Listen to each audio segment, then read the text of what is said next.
Okay, magandang hapon. Mga kababayan, ipapakita ko lang sa inyo kasi nakita ko itong magkaibang magkasalungat na salita ni Abalos at ni Bangag Jr. Ang sabi ni Abalos, wala daw siyang kinalaman maski sinorito and this is a purely a police operation. Yung pag-kup-kup ni terorista sa buong KOGC. Hugas kamay, 'di ba? Ilang araw nagpa-preskon si sinungaling Abalos ngiwi na wala daw siyang kinalaman, pati daw si President Marcos wala daw kinalaman, hindi daw nag-uutos. Ito daw ay purely a police operation. Ganito po kasinungaling itong Secretary of the ILG na si Actor Abalos. Kaya ito ba ang klaseng tao na makaupo sa gobyerno? Walang kwinta dahil magaling sa kasinungalingan.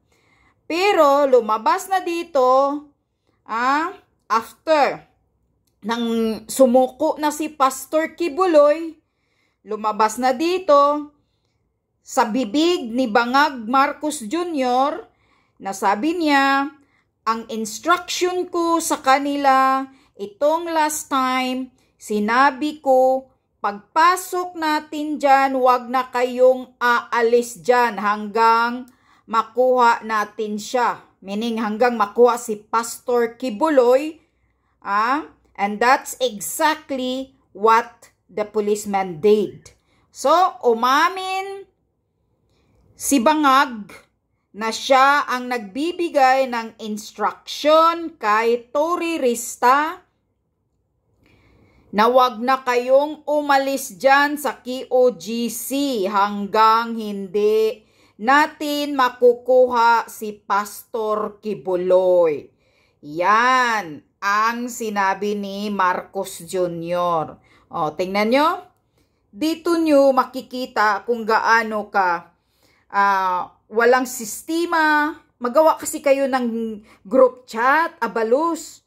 Hindi yung paisa-isa kayong nagpapasikat, nagpapa-epal sa preskon. Kasi nagkakasalungat yung mga pinagsasabi ninyo.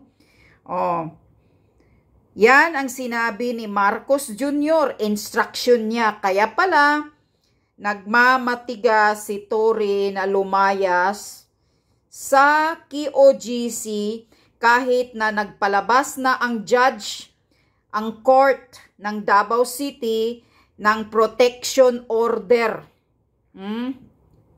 Temporary protection order na palayasin na muna sila dyan sa KOGC, kaya pala hindi nirerespeto ni terorista, turo ng bayan, ang letters or ang pinalabas ng judge na TPO kasi pala instruction ni Bangag. Buti naman umamin na si Bangag dito kasi noon tahimik.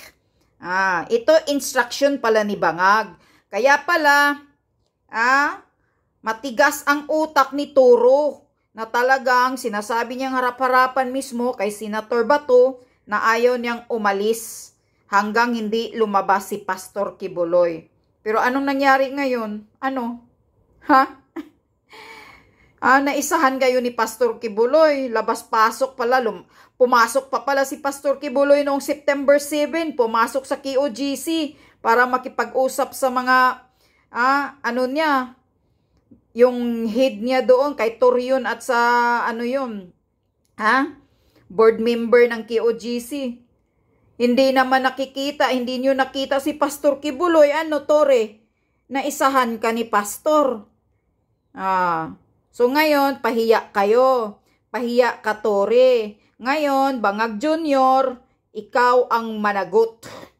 Dahil lumabas na ngayon sa bibig mo, instruction mo. So, dalawa kayo ni Tory, at wala namang maniniwala dito sa sinungaling na Abalos ngiwi na wala siyang kinalaman.